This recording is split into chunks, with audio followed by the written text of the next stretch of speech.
I remember once in a job in a past life when I was at the coalface of sales, the sales manager came out and kind of berated everybody in the sales team by saying, I don't think we're asking the right questions of our customers. And, she was right, possibly, but the way she had said it made us all antagonistic towards the idea of change and improvement, that somehow we were doing things in the wrong way. This job, we were all fairly good at what we were doing, and the sales figures for the week and the month and the year and successive years were all very good. But the phrase, I don't think you're asking the right questions, stuck with me for whatever reason. And so this podcast is about asking questions to diagnose the problem that your customer has, or to understand better what it is they're trying to achieve with you, how you can do better business, etc., etc. And the unfortunate thing is that I'm not really going to spend all that much time talking about open questions and closed questions and high impact questions. I'm going to talk about other things that revolve around questions, but take it to a wider context. So let me explain. So first of all, the difference between an open question and a closed question is, like, a closed question will result in a very one-dimensional answer. It'll either be a yes or a no or a number. Do you intend spending money this year? Yes. Are you employing more staff? Yes. How many? 12. So on and so forth. But these questions are very valuable because they give you data and they give you information that will help you make decisions later on. So no question about their value. Open questions are exactly that. They open up the conversation. You can go into directional questions, which you ask in such a way as to lead the customer in a way that you want them to go. You have high impact questions that open up and stimulate deeper thinking about the topic that you want to discover. So you're not going to find out all of the types of questions here. Go and Google that.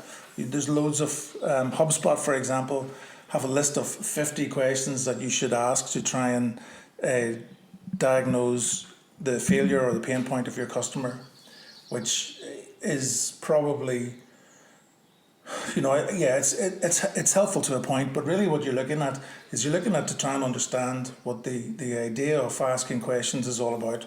What's your objective? You start with thinking, what are you trying to achieve out of this?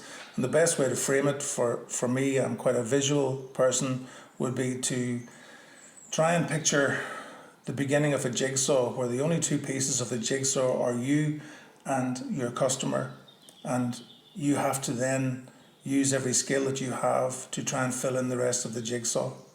So that's one point. The other point would be, consider the relationship that you have like a pint of Guinness. So this is the very unashamedly Irish approach to this, where the white bit at the top is you talking and the black stuff is your customer talking. So to get your customer talking for 90% of the time, you have to do more than just ask a list of questions. Because if you're just asking questions, you're not filling in the important glue of the relationship, of building rapport, of the emotional connection. That's just not happening with a list of questions. So what you need to start thinking about is, if I'm going to behave 10% me talking, 90% them talking, there are other things that I need to do, and there are ways that I need to feel to make that happen. And I think that all focuses around curiosity. Now, unfortunately, in this society, curiosity is almost beaten out of us at a young age. Curiosity is typically framed around the 5 W's: who, what, where, when, why, how. And as a child, your favourite one might have been why. And if you ask your parents something, why, after 5 or 6 times sitting in the back of the car, the 7th time is normally greeted with a fairly stern response. Not that that would happen in today's climate, obviously, but back in the day it certainly happened in my world. And so there's a great book by a guy called Tom Azacker called Sandbox Wisdom, where he talks about the child on a beach, totally unfettered, not worried about the seaweed and the sand and the dirt, and will play forever and will not be boundaried. You know, the beach is massive in a child's eyes, and then you go to primary school and what you're given is a sandbox in the corner, and you're given very, very strict dimensions to play within with other children, and so everything becomes controlled and lessened and minimized, whereas curiosity is about depth and breadth and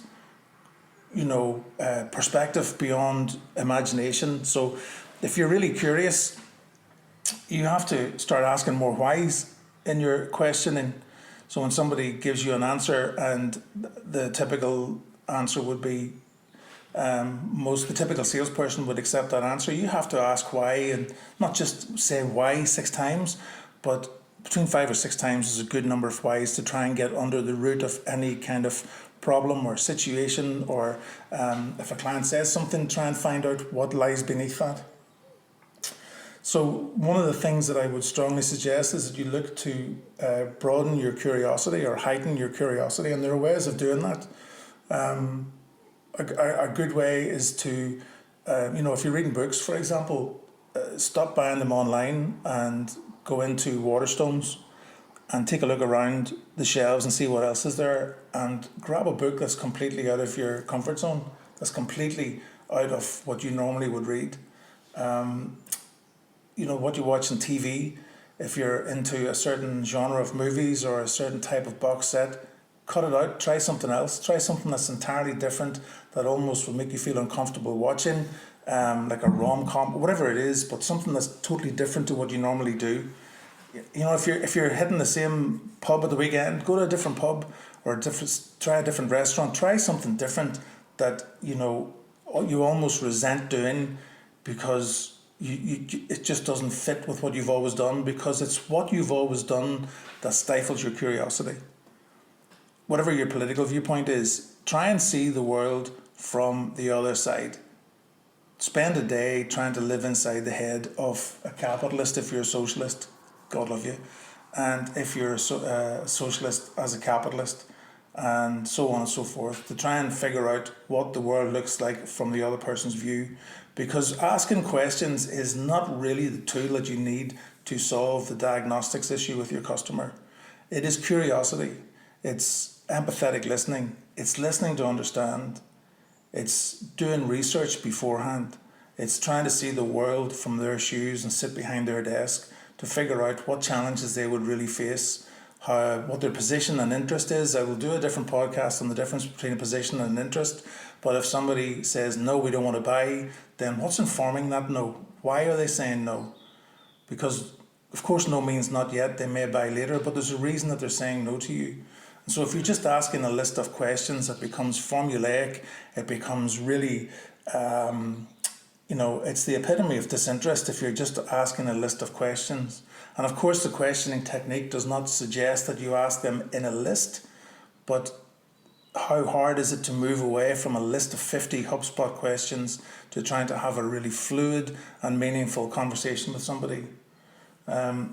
So it's like, step outside the sandbox, try and see things from a different perspective, drive a different way home. Take the bus instead of driving, take a train instead of the bus, go to a different place at the weekend, don't go to Donegal or the Lake District or whatever it is you go somewhere else and start seeing things differently, because the ease with which we fall into a predictable and regimented lifestyle is unreal. We don't notice it, and by the time it's too late, we're doing things over and over and over again. And what you're trying to do is you're trying to disrupt. I don't mean disrupt as in displace a supplier with a client. You're trying to disrupt your way of thinking so that you're able to have a really meaningful conversation with somebody that makes them feel that you're interested, that somewhere along the line, you understand them, and then beyond that you might be able to add value through what it is you're trying to sell or promote or whatever it is.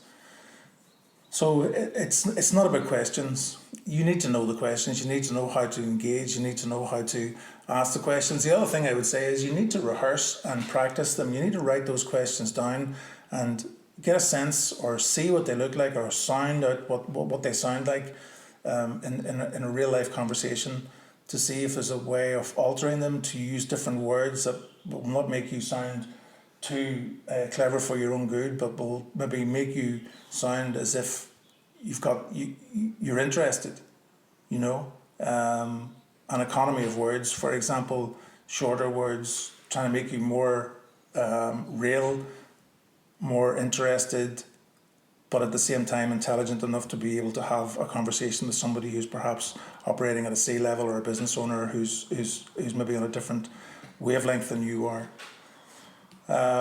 Guinness is the one that resonates with me for a whole bunch of reasons, but visually it's really impactful insofar as if you're in the middle of asking questions, you want to be talking a lot less than the customer, because if you're talking more, then you can't be listening, you can't be understanding, and you're essentially presenting what you think and your opinions rather than listening to understand, so that you can marinate over that and come back with solutions based on the questions you've asked.